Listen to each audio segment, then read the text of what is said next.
Hello everyone, good morning. कैसे हैं आप लोग? स्वागत है आपका खान ग्लोबल स्टडीज के ऑफिशियल ऐप पर। मैं आपका जीएस मेंटर ज्ञान प्रकाश झा आपके सामने हाजिर हूं पॉलिटी की अगली क्लास लेकर। And today we are going to discuss our first topic, that is government and its composition. सरकार और इसका संगठन, इसे हम लोग देखने वाले हैं। एक बार सभी लोग जुड़ जाएं, then we will start the session of today. Hello Vishnu, Rahul, Ritu, Raja, Nitin, Pavan, Saket, Praveen, Arun, बाकी बच्चे भी जुड़ते रहेंगे। हेलो विष्णु, खुशी। चलिए तो स्टार्ट करते हैं आज का सेशन को। और आज का हमारा जो टॉपिक है that is government and its composition.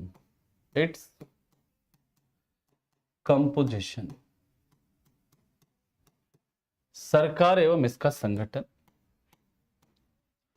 सरकार एवं इसका संगठन। समझिएगा ध्यान से, हम लोग पढ़ने वाले हैं किसके बारे में? सरकार के बारे में। सरकार है क्या? लेकिन सरकार को पढ़ने से पहले हमें एक पढ़ना पड़ेगा किसके बारे में? राज्य के बारे में, कि राज्य क्या होता है, स्टेट क्या होता है। और जब हम स्टेट के बारे में पढ़ेंगे तो वहीं पर हमें पता चलेगा कि स्टेट के लिए हमें किसकी जरूरत होती है? सरकार की जरूरत होती है।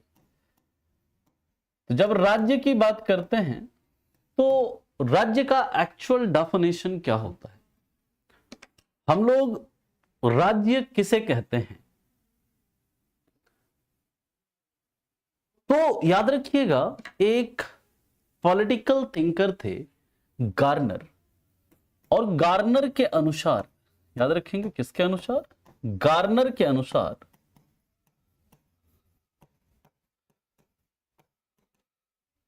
राज्य के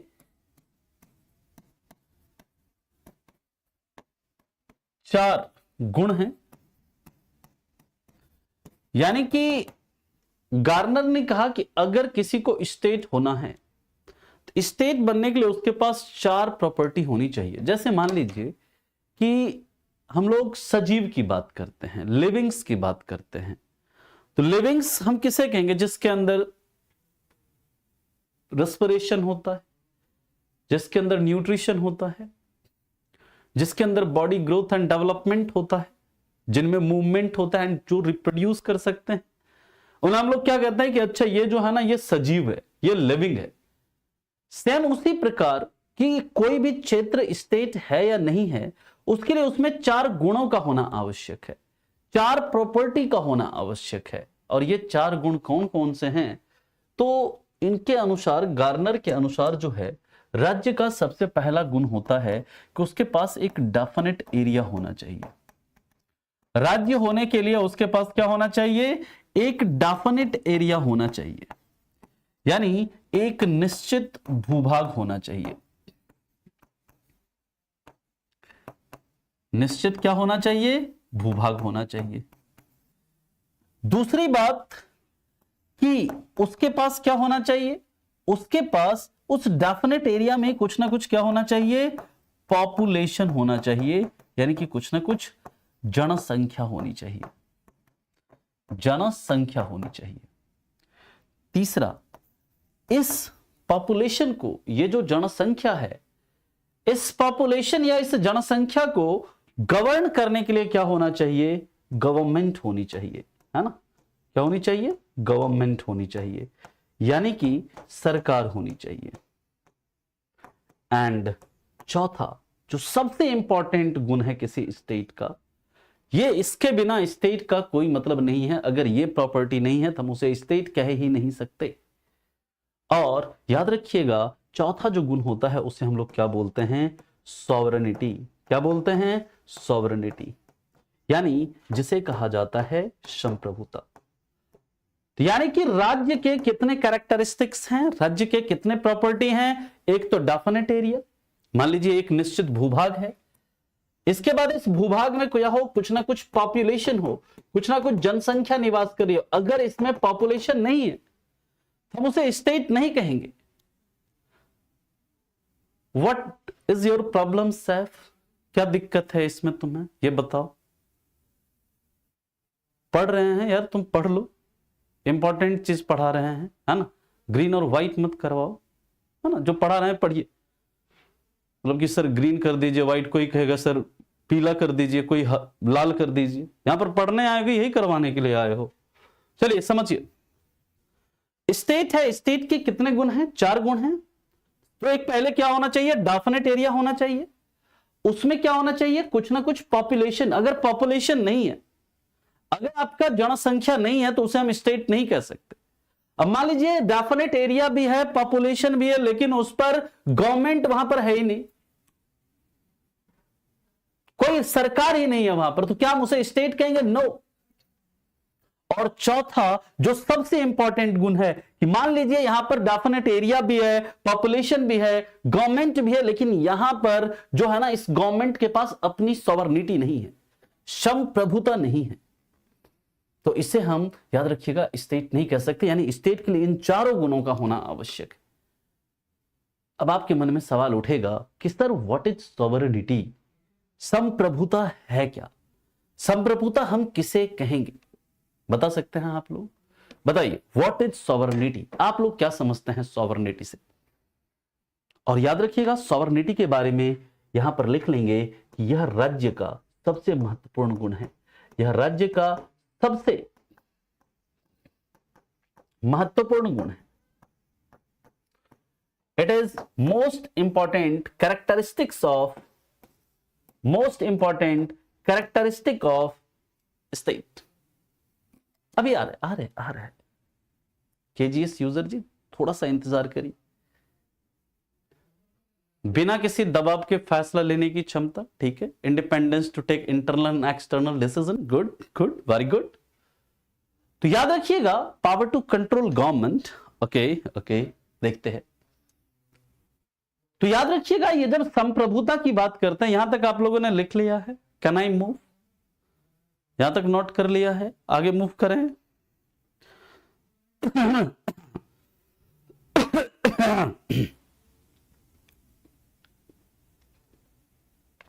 ठीक है, आगे चलो। ये पहला चैप्टर है गवर्नमेंट एंड इट्स कंपोजिशन। कल हम लोगों ने इंट्रोडक्शन देखा था, आज हमारा ये पहला टॉपिक चल रहा है गवर्नमेंट एंड इट्स कंपोजिशन। ठीक है, चलिए अब व्हाट इज सॉवरेनिटी। सॉवरेनिटी की जब बात करते हैं,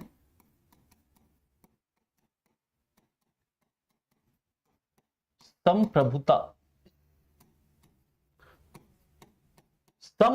का मतलब क्या होता है, इंडिपेंडेंस और supremacy of taking decision. Independence और सुप्रीमेसी ऑफ टेकिंग डिसीजन और डिसीजन मेकिंग, टेकिंग डिसीजन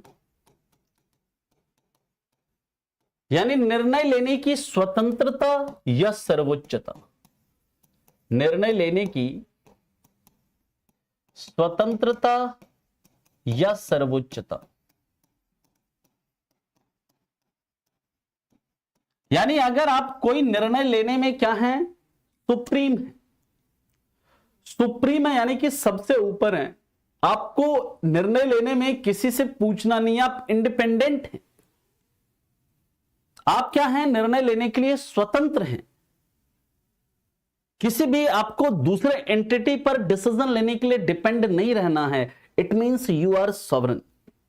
इसका मतलब क्या है, आप संप्रभु हैं। जैसे मान लीजिए कि आपको अपने करियर में, अपनी लाइफ में किस फील्ड में जाना है, किस क्षेत्र में जाना है, आपको अपने लाइफ में क्या करना है, अगर इसको लेकर के आप खुद डिसीजन ले पा रहे हैं, इट मींस यू आर संप्रभु, यू आर सॉवरेन। इसका मतलब क्या है कि आप संप्रभु हैं। अगर लेकिन आप अपने लाइफ में क्या करने वाले हैं, क्या करना है, इसको लेकर के आप खुद डिसीजन नहीं ले पा रहे हैं, आप किसी और के ऊपर निर्भर हैं डिसीजन लेने के लिए, इट मींस व्हाट, आपकी संप्रभुता आपके पास नहीं है। और ये जो संप्रभुता होती है, it is of two type, दो प्रकार की होती है यह संप्रभुता। एक होता है जैसे हम लोग कहते हैं इंटरनल सॉवरेनिटी। ध्यान से समझिएगा एक एक पॉइंट को। इंटरनल सॉवरेनिटी या फिर जैसे हम कहते हैं आंतरिक संप्रभुता। इंटरनल सॉवरेनिटी, इंटरनल सॉवरेनिटी या जिसे हम कहते हैं आंतरिक संप्रभुता। आंतरिक संप्रभुता का मतलब क्या? जब इंटरनल मैटर्स में डिसीजन लेने के लिए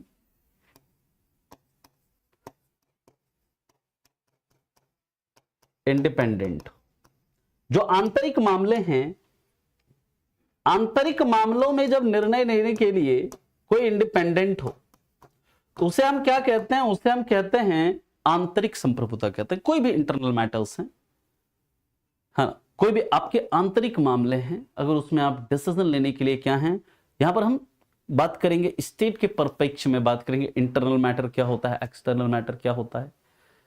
जब कोई स्टेट अपने इंटरनल मैटर के में डिसीजन लेने के लिए इंडिपेंडेंट है तो उसे हम क्या कहेंगे? Internal sovereignty. और एक्सटर्नल सॉवरेनिटी का मतलब क्या होता है, पहले आप समझो इसे। बाह्य संप्रभुता का मतलब क्या होता है? बाह्य संप्रभुता, जब एक्सटर्नल मैटर में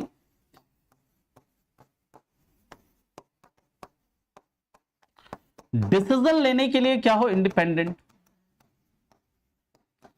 जब एक्सटर्नल मैटर में डिसीजन लेने के लिए इंडिपेंडेंट यानी स्वतंत्र हो, उसे हम एक्सटर्नल सॉवरेनिटी कहेंगे। जैसे मान लीजिए इंडिया की बात करते हैं,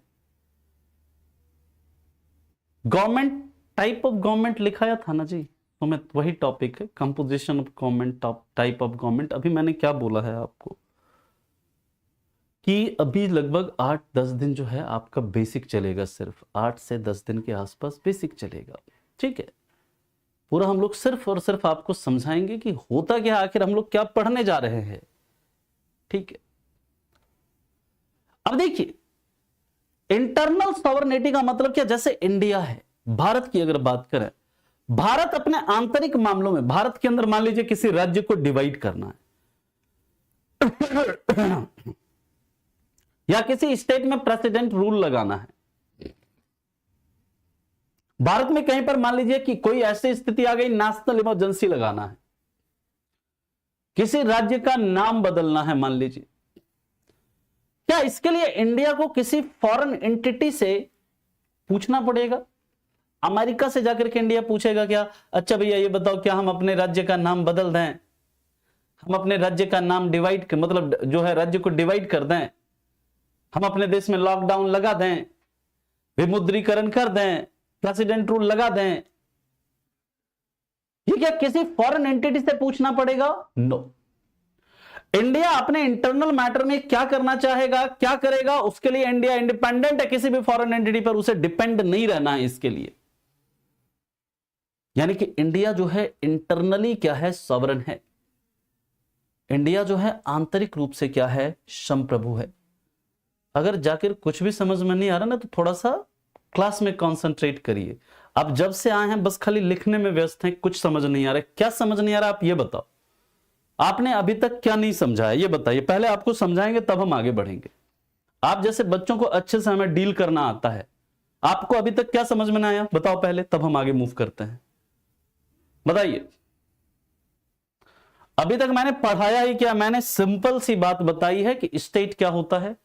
स्टेट का डेफिनेशन है, स्टेट के गार्नर के अनुसार, सुनिएगा आप भी, जिसको समझ में नहीं आ रहा है सुन लो। गार्नर के अनुसार जो है ना, राज्य के 4 प्रॉपर्टी है, 4 गुण होने चाहिए। अगर किसी को स्टेट होना है तो उसके लिए 4 गुणों का होना अनिवार्य है। उसके पास एक निश्चित भूभाग होनी चाहिए, इस भूभाग में रहने के लिए जनसंख्या होनी चाहिए, पॉपुलेशन होना चाहिए, पहला कि एक निश्चित भूभाग हो। दूसरा क्या होना चाहिए कि इसमें आपका कुछ पॉपुलेशन हो, कुछ जनसंख्या निवास कर रही हो। उसके पास क्या, वहां पर शासन करने के लिए क्या हो, गवर्नमेंट हो। गवर्नमेंट यानी कि सरकार हो जो कि इस पॉपुलेशन को गवर्न करे। और इस सरकार के पास क्या हो, संप्रभुता हो। और संप्रभुता जो होता है ये किसी राज्य का सबसे इंपॉर्टेंट गुण होता है।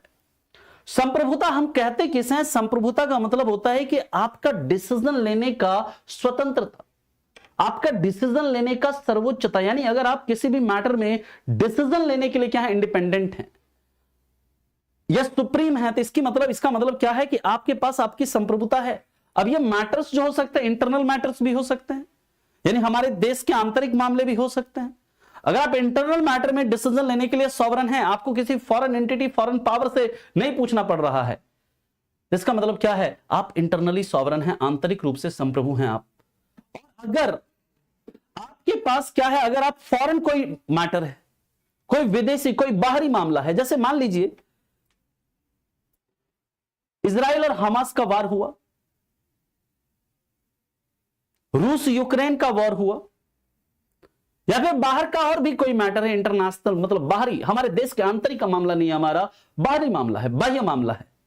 और अगर उसमें भी अगर मान लीजिए कोई भारत, जैसे मान लेते हैं अगर हम भारत की बात करें, अगर वो बाह्य मामलों में भी क्या है, निर्णय लेने के लिए सर्वोच्च है, निर्णय लेने के लिए इंडिपेंडेंट है, स्वतंत्र है।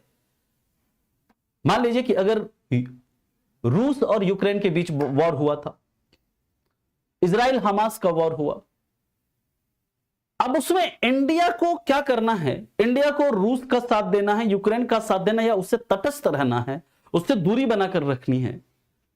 यह क्या भारत किसी फॉरेन एंटिटी से पूछ करके निर्णय लेगा? क्या भारत को इसके लिए किसी विदेशी या किसी अन्य एंटिटी से पूछना होगा कि नहीं बताइए हम किसका साथ दें? नहीं। इसका मतलब क्या है कि जो इंडिया है, इंडिया जो है वो इंटरनली भी सॉवरन है और एक्सटर्नली भी सॉवरन है। यानी भारत के पास आंतरिक और बाह्य दोनों प्रकार की संप्रभुता है। यह बात समझ में आ गई? यहां तक किसी को कोई दिक्कत? हाँ जी हुसैन साहब बताइए, अब आया समझ में कि नहीं आया? अगर कोई इंटरनल और एक्सटर्नल दोनों सॉवरेनिटी होती है ना उसके पास, तभी कहते हैं कि वो कंप्लीटली सॉवरन है। अगर एक संप्रभुता है दूसरी नहीं है, इसका मतलब वो कंप्लीटली सॉवरन नहीं है, पूर्ण रूप से संप्रभु नहीं है। दोनों प्रकार की संप्रभुता होनी जरूरी है, यानी कि इंटरनल मैटर में भी डिसीजन लेने के लिए इंडिपेंडेंट हो और जो एक्सटर्नल मैटर है उसमें भी डिसीजन लेने के लिए इंडिपेंडेंट हो। यहां तक बात समझ में आई? अरे हाँ या नहीं? चलिए अब हम लोग बात करते हैं इसके बाद। तो अगला पॉइंट है, अभी आ रहे हैं केजीएसटी, जस्ट वेट, अभी आ रहे हैं। क्वेश्चन देखिए आर्टिकल से ज्यादा आते हैं आपके। जब हम आर्टिकल पढ़ेंगे, कॉन्स्टिट्यूएंट असेंबली पढ़ेंगे, मेकिंग ऑफ कॉन्स्टिट्यूशन पढ़ेंगे, सोर्स ऑफ कॉन्स्टिट्यूशन पढ़ेंगे, वहां से क्वेश्चन बनेंगे। लेकिन उसको समझने के लिए आपको ये बेस क्लियर होना पड़ेगा। मान लीजिए आपको गवर्नमेंट का मतलब ही पता नहीं है और आगे मैं जाकर के गवर्नमेंट बोलूंगा, आप फिर वहां कहेंगे सर गवर्नमेंट क्या है? बाहरी कैसे नंदनी? जैसे मान लीजिए बाहर का अगर कोई मैटर है, जैसे किसी दो देश के बीच में कुछ युद्ध हो गया, ठीक है, या फिर किस देश के साथ हमारा कैसा संबंध रखना है। मान लीजिए कि चीन है, उसका मतलब जो भी मतलब वो है, उसके साथ हमें अपना व्यापार कैसे करना है, या अमेरिका के साथ हमारा संबंध कैसा रखना है।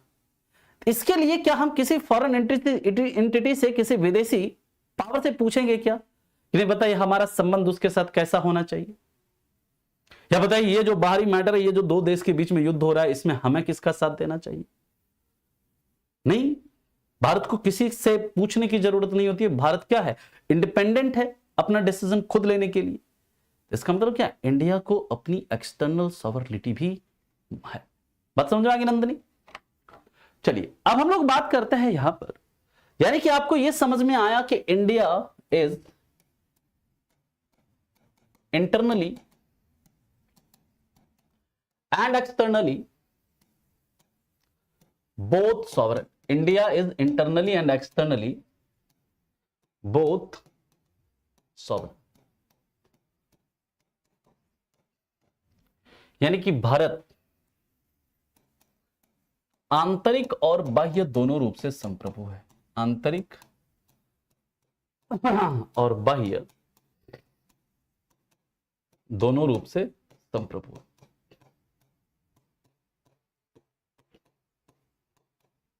अब एक चीज और समझिए। अब आपके मन में एक सवाल उठना चाहिए, एक प्रश्न आपके मन में उठना चाहिए कि सर आप ये बताइए, आप कह रहे हैं कि इंडिया इज एक्सटर्नली सॉवरेन, फिर इंडिया को WTO के जो गाइडलाइंस हैं, जो भी आपका वर्ल्ड बैंक है, IMF है, या फिर ऐसे जो इंटरनेशनल ऑर्गेनाइजेशंस हैं जिसका इंडिया पार्ट है, उसकी जो भी गाइडलाइंस होते हैं, फिर उसे क्यों मानना पड़ता है इंडिया को? इंडिया मना भी कर सकता है उसे मानने से। अगर इंडिया एक्सटर्नली सॉवरेन है, फिर इंडिया को वर्ल्ड बैंक के गाइडलाइंस को, WTO के गाइडलाइंस को, IMF के गाइडलाइंस को, या फिर और जो इंटरनेशनल ऑर्गेनाइजेशंस हैं जिसका इंडिया हिस्सा है, उसके गाइडलाइंस को क्यों फॉलो करना पड़ता है? वहां पर तो मानना जरूरी है, वहां पर तो इंडिया इंडिपेंडेंट होकर के डिसीजन नहीं ले पा रहा है। How India is externally sovereign? हाँ, यूनाइटेड नेशंस का, WHO का, सबका जो गाइडलाइन है उसे फॉलो करना पड़ता है। क्यों? बिकॉज इंडिया को किसी ने उस इंटरनेशनल ऑर्गेनाइजेशन का मेंबर जबरदस्ती नहीं बनाया। इंडिया खुद जाकर के क्या बना है, उसका मेंबर बना है। और जब आप किसी ऑर्गेनाइजेशन के मेंबर होते हैं, जब भी किसी आप संस्था के सदस्य होते हैं, तो उसके जो भी नियम हैं, जो भी कानून हैं, उसको आपको फॉलो करना पड़ता है, क्योंकि आपने वहां पर जो भी ट्रीटी, जो भी एग्रीमेंट होता है, उसको आप खुद साइन करते हैं। आपको कोई जबरदस्ती नहीं करता है। वहां पर साइन लेने में, वहां पर उसका हिस्सा बनने में आप स्वतंत्र हैं। और जब आप किसी इंटरनेशनल ऑर्गेनाइजेशन का हिस्सा बनेंगे, तो उसके जो भी गाइडलाइंस होते हैं, आप उसे फॉलो करना पड़ेगा। अदरवाइज आप क्या करेंगे? आप उस इंटरनेशनल ऑर्गेनाइजेशन या जो भी संस्था है उसके मेंबरशिप के बारे में, मेंबरशिप से बाहर निकल जाइए। उसको, उसका मेंबर बनने या आपका उसका मेंबर नहीं बनने में आपकी स्वतंत्रता है कि आपकी इच्छा है, आप उसका मेंबर रहना चाहते हैं या नहीं रहना चाहते हैं। आप मेंबर रहेंगे तो जो भी इंटरनेशनल ऑर्गेनाइजेशन के जो भी गाइडलाइंस होंगे उसको मानना होगा, और अगर नहीं है मेंबर तो आप छोड़ दीजिए। अगर आपको गाइडलाइन नहीं बनना है तो आप मेंबरशिप से बाहर निकल जाइए। उस मामले में आप क्या है, स्वतंत्र हैं। बात समझ में आ गई ये चीज? अब हम लोग बात करते हैं, डेफिनेटली फायदा होता है ना।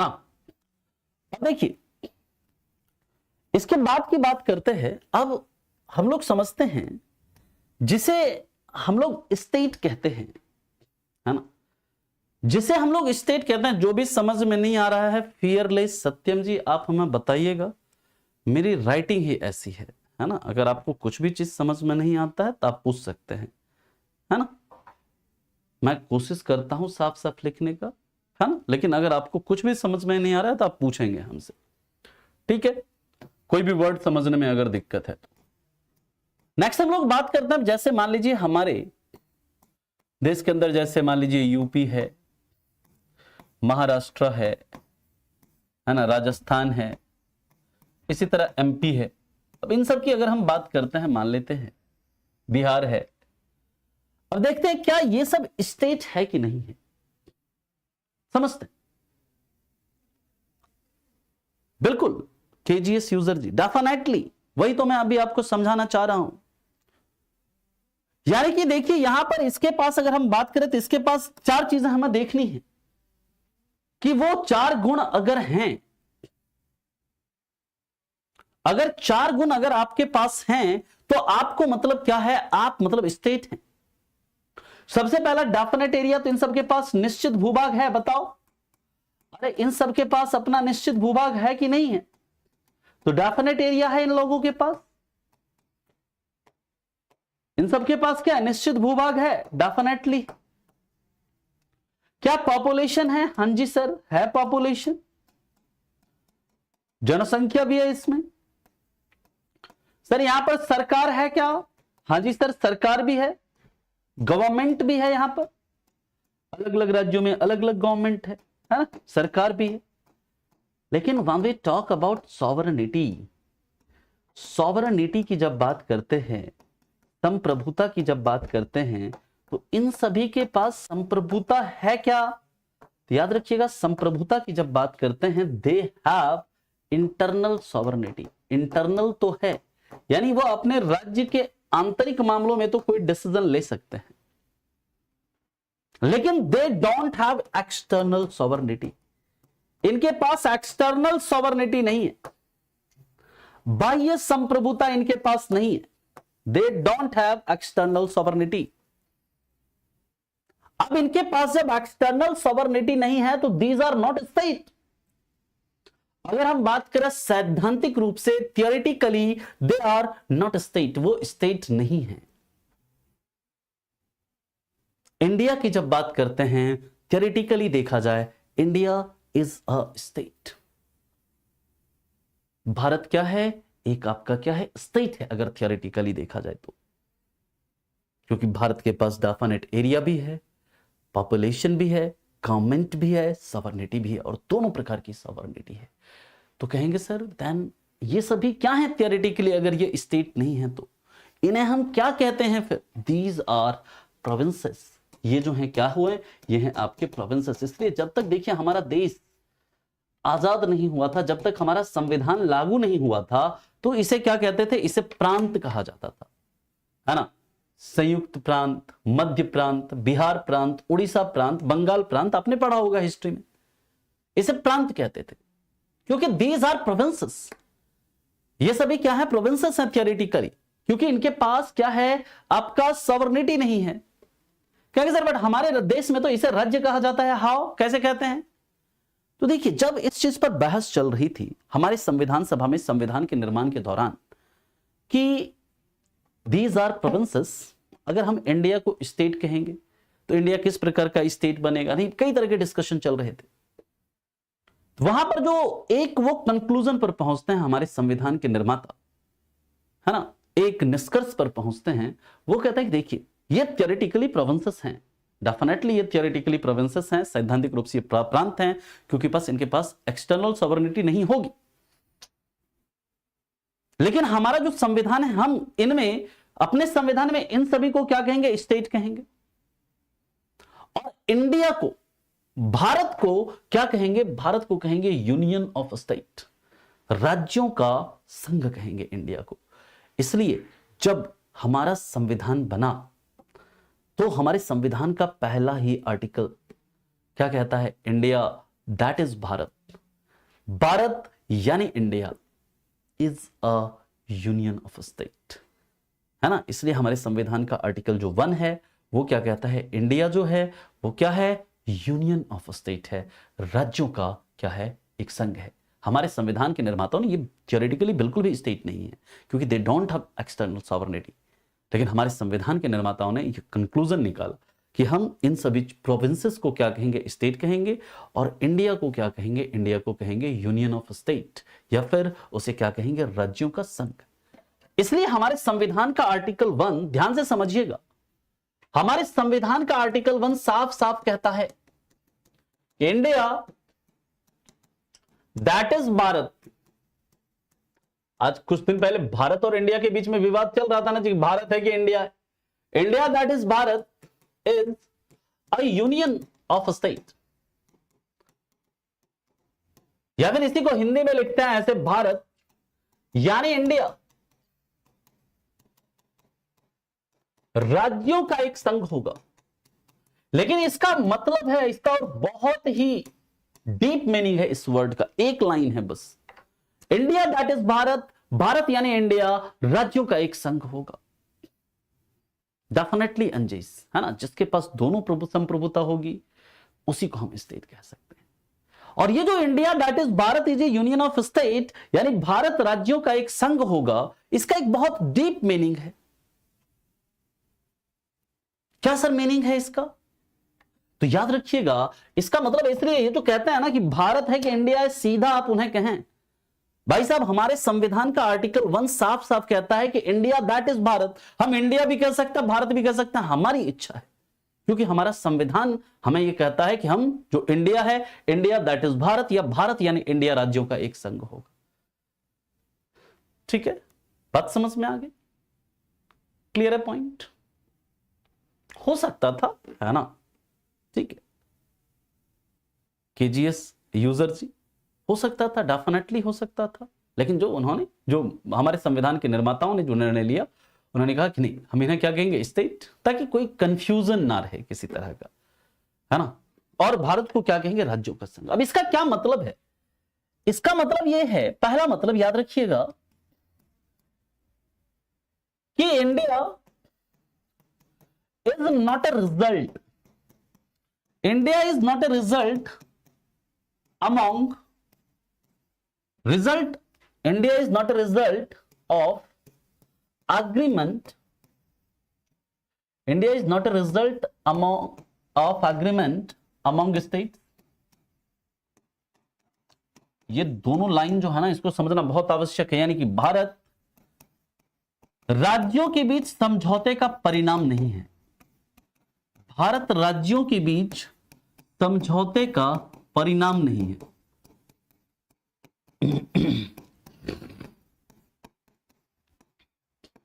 पहला मतलब यह है इसका, India is not a result of agreement among state.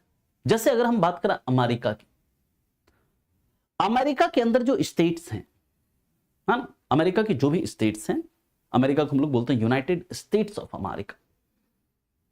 ठीक, एक्चुअली अमेरिका कैसे बना? अमेरिका के सभी स्टेट ने मिलकर अपने बीच अग्रीमेंट किया कि भाई साहब आओ, सब लोग मिलते हैं और हम लोग क्या करते हैं, एक देश का निर्माण करते हैं। और वो क्या करते हैं, वो बनाते हैं क्या, फिर सभी स्टेट के बीच में क्या होता है, अग्रीमेंट होता है, समझौता होता है कि हम कैसे इसके साथ पावर साझा करेंगे, हमारे पावर्स क्या होंगे, है ना? तो क्या हुआ कि जो अमेरिका है, अमेरिका का गठन कैसे होता है कि वहां के जो स्टेट हैं उन्होंने अपने बीच में समझौता किया, और समझौता करने के बाद जाकर क्या बना, अमेरिका बनाया। यानी अमेरिका किसका रिजल्ट था, वहां के राज्यों के बीच अग्रीमेंट का, उनके राज्यों के बीच जो समझौता हुआ उसके परिणाम स्वरूप क्या बना, United state of America form हुआ। अब इसे जस्ट वेट, अभी एक एक चीज देखेंगे, थोड़ा एक एक चीज समझिए, एक एक चीज बताएंगे, लेकिन जो पहले पढ़ रहे हैं उसे पढ़ो, आपका एक एक डाउट क्लियर होता जाएगा धीरे धीरे। व्हाट इज संघ, संघ के भी कई प्रकार होते हैं, अभी हम लोग बात करेंगे। थ्योरेटिकली जो आपका बिहार है, बिहार इज अ प्रोविंस। अगर हम सिद्धांतिक रूप से देखें तो बिहार क्या है, आपका प्रोविंस है। ठीक है नंदरी? अब देखिए इसका मतलब क्या है, भारत जो है ना, भारत में क्या राज्यों के बीच ऐसा कोई समझौता हुआ क्या? क्या भारत के स्टेट ने, जैसे बिहार है, यूपी है, महाराष्ट्र है, राजस्थान है, क्या इसने कोई समझौता किया और उसके बाद इंडिया बनाया? नहीं, इंडिया पहले से था, मौजूद था, और सभी जो प्रोविंस, जो भी राज्य हैं, उन्होंने इंडिया को क्या किया, ज्वाइन किया। इंडिया पहले से मौजूद है। ऐसा नहीं कि इंडिया राज्यों के समझौते का परिणाम हो रहा है, राज्य एग्रीमेंट कर रहे हैं तब जाकर के इंडिया बन रहा है, ऐसा नहीं। इंडिया पहले से क्या एग्जिस्ट कर रहा है, और जो भी उसके राज्य हैं वो क्या कर रहे हैं, इंडिया को ज्वाइन कर रहे हैं अलग अलग तरीके से, डिफरेंट डिफरेंट मेथड से। सबसे पहला मतलब यह है। और दूसरा मतलब जो है यहां पर इसका क्या, सेकंड मीनिंग जो है इसका वो ये है कि Indian state don't have right, Indian state don't have right to secede from Union of India। इसका दूसरा इस वर्ड का जो मीनिंग है ये है कि भारत के राज्यों को भारत से अलग होने का अधिकार नहीं है। भारत के राज्यों को भारत से अलग होने का अधिकार नहीं है। भारत के राज्यों को भारत से अलग होने का अधिकार नहीं है। Indian state don't have right to secede from union of India.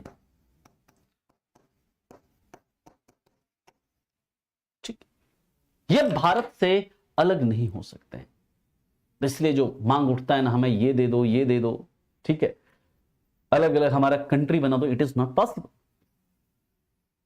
क्योंकि हमारे संविधान का आर्टिकल 1 साफ साफ कहता है कि इंडियन स्टेट को इंडिया से अलग होने का अधिकार नहीं है। यही इंडिया को बनाता है क्या, एक इंडिस्ट्रक्टिबल यूनियन बनाता है, अविभाजित संघ बनाता है। अभी हम लोग संघ के प्रकार की बात करेंगे, ठीक है, तो वहां पर आपको चीजें समझ में आएगी।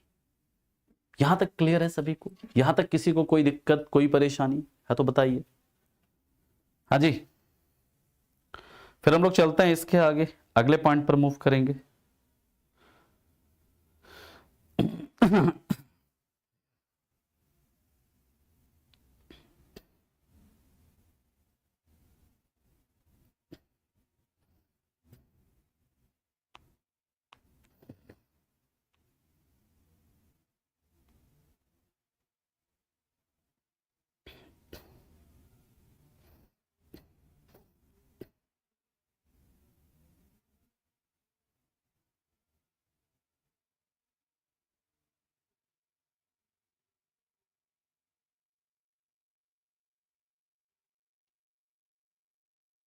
ठीक है, अगर भारत के किसी स्टेट पर कोई कब्जा कर ले तो हमारे संविधान में एक आर्टिकल है, सैफ अली जी, आर्टिकल 355 है ना। आर्टिकल 355 कहता है कि यूनियन गवर्नमेंट जो है ना, उसका ये कर्तव्य होगा, उसका ये काम होगा, वो किसी स्टेट को क्या करे, प्रोटेक्ट करे। कैसे? एक्सटर्नल एग्रेशन से। अगर किसी राज्य पर बाह्य आक्रमण होता है तो आर्टिकल 355 कहता है कि यूनियन का काम है कि वो उसे क्या करेगा, प्रोटेक्ट करेगा। बात समझ में आई? ठीक है, क्लियर है?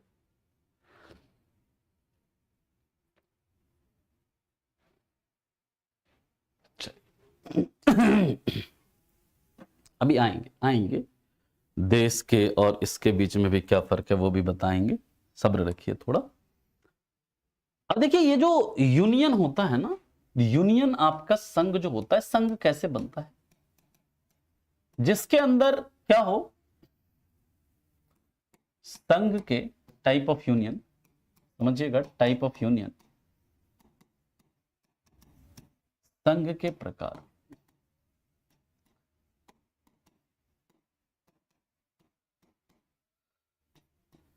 संघ के प्रकार की बात करते हैं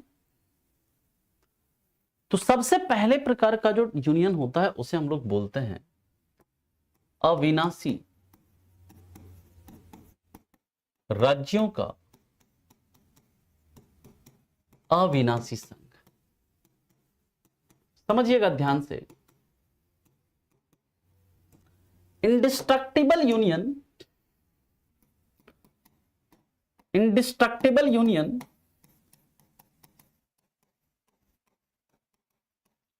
ऑफ इंडिस्ट्रक्टिबल स्टेट। आपको इससे क्या समझ में आ रहा है? जो यूनियन है, संघ है, उसका निर्माण कैसे होगा? स्टेट से मिलकर, ग्रुप ऑफ स्टेट्स क्या करते हैं, मिलकर के क्या करते हैं, यूनियन का निर्माण करते हैं, संघ का निर्माण करेंगे। अब यहां पर indestructible union of indestructible state,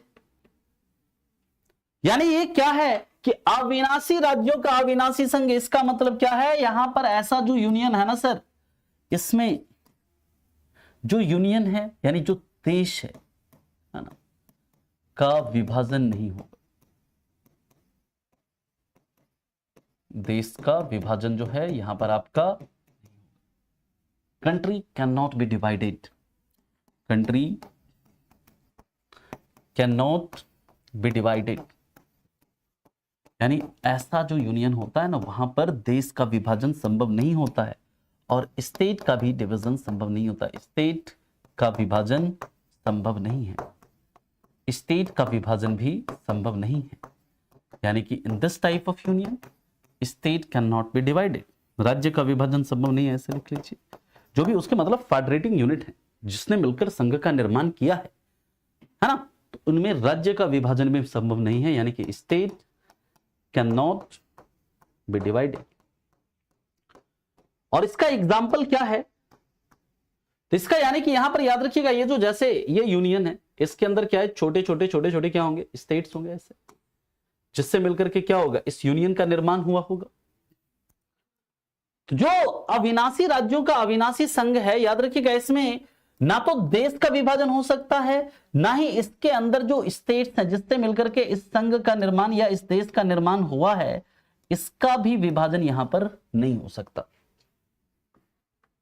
और इसका सबसे बेस्ट एग्जांपल है, याद रखिएगा, अमेरिका, यूएसए। तो यूएसए जब बना था उस समय यूएसए में जितने स्टेट थे, वर्तमान में भी अभी उतने ही स्टेट हैं। कहां पर, अमेरिका में। क्योंकि अमेरिका में ना तो देश का विभाजन पॉसिबल है, ना ही राज्य का विभाजन पॉसिबल है। बात समझ में आ रही है? ठीक है। बात समझ में आ रही है? पीडीएफ क्यों नहीं, पीडीएफ तो डलाता है भाई, कब पीडीएफ नहीं डाला गया?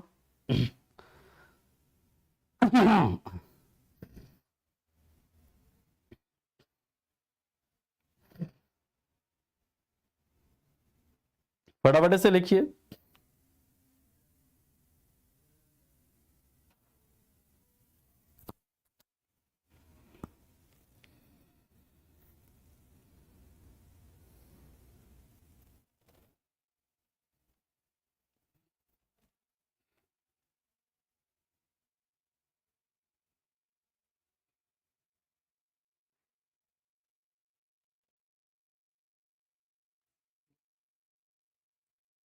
Can I move? ठीक है ठीक है ठीक है। मैंने इंडिया क्या बोला, इंडिया इसका एग्जाम्पल है नहीं है, अमेरिका है। इंडिया अभी कैसा है उसके ऊपर चर्चा करेंगे। और ये आपके बीच में मन में जो भी आपके डाउट आ रहा है ना, भारत देश क्या, ये क्या, सब अभी थोड़ा सा सब्र रखिए। अभी पूरा अभी बेसिक ही चलेगा हमारा, एक एक चीज धीरे धीरे करके एक एक करके क्लियर होगा आपको। ठीक है सर, अगर अमेरिका राज्यों के समझौते से बना है, तो अगर राज्यों ने समझौता अलग कर लिया तो बात गलत हो सकती है ना। देखिए, उन्होंने ऐसा एग्रीमेंट ही किया है अंकित, कि हम कभी मतलब इस यूनियन से अलग नहीं होंगे। इस तरह का उन्होंने, जब उन्होंने अपना संविधान बनाया तो उन्होंने कहा कि ये जो कंट्री है, हम ऐसा यूनियन बनाने जा रहे हैं जो डिवाइड नहीं हो सकता है। बात समझ में आ रही? क्लियर है अंकित जी? सर मेरा ड्यूटी सुबह 8 बजे होती है, बाद में देखो तो चलेगा ना? अरे डेफिनेटली चलेगा आकाश, कैसी बात कर रहे हो? ठीक है ठीक है, चलिए अब हम लोग बात करते हैं। इसके बाद सेकंड है, अब इंडिया किस प्रकार का यूनियन है समझो। सेकंड है indestructible union, indestructible union of destructible state. कई बार आपसे सवाल पूछा जाता है, ये इंडिया किस प्रकार का यूनियन है। याद रखिएगा, भारत क्या है, विनाशी राज्यों का अविनाशी संघ है। क्या है, विनाशी राज्यों का अविनाशी संघ है। कौन? इंडिया। यानी कि इंडिया में याद रखिएगा क्या है, ऐसा जो भी indestructible union of destructible state होगा, इसमें क्या होगा, राज्यों का विभाजन संभव है, देश का विभाजन नहीं हो सकता। देश का विभाजन नहीं हो सकता, देश का विभाजन नहीं हो सकता है, बट राज्यों का विभाजन हो सकता है। राज्यों का विभाजन हो सकता है। इसलिए इंडिया में आप देखते होंगे कि राज्य को डिवाइड किया जा सकता है ना। यानी कि country can not be divided, state can be divided, है ना। Country can not be divided, state can be divided. And इसका एग्जाम्पल है क्या, इसका एग्जाम्पल है इंडिया। और याद रखिएगा, इसलिए हमारे संविधान का आर्टिकल 3, हमारे संविधान में आर्टिकल 3 है, यानी यहां पर स्टेट का अपना कोई एग्जिस्टेंस नहीं है। यहां पर सेंटर जब चाहे तब क्या कर सकता है, स्टेट को डिवाइड कर सकता है, स्टेट के बाउंड्री में चेंज कर सकता है, नाम में परिवर्तन कर सकता है। यानी कि सेंटर जैसे चाहे केंद्र सरकार जैसे चाहे, यानी कि ऐसे जो जहां पर इंडिस्ट्रक्टिबल यूनियन होता है, डिस्ट्रक्टिबल स्टेट का, यहां पर जो स्टेट है, स्टेट क्या होता है, उसको डिवाइड किया जा सकता है। स्टेट का अपना सेल्फ एग्जिस्टेंस कुछ नहीं हो सकता। अगर वो चाहेगा कि नहीं हमें डिवाइड नहीं किया जा सकता, इसमें ऐसा नहीं होगा, इसमें स्टेट को डिवाइड किया जा सकता है। और राज्य जो पूरा देश है, देश का विभाजन संभव नहीं है। इसलिए हमारे संविधान का आर्टिकल 3 है।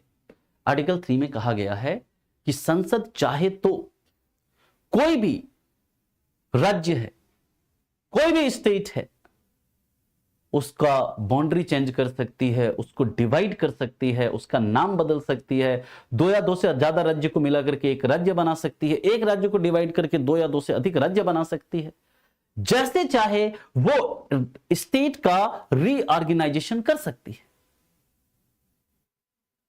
ठीक है, जैसे अगर हम एग्जाम्पल के तौर पर बात करें, जो आपका वर्तमान में जो तमिलनाडु है, तमिलनाडु का पहले नाम हुआ करता था मद्रास। वर्तमान में जो महाराष्ट्र है, उसका पहले नाम हुआ करता था बॉम्बे।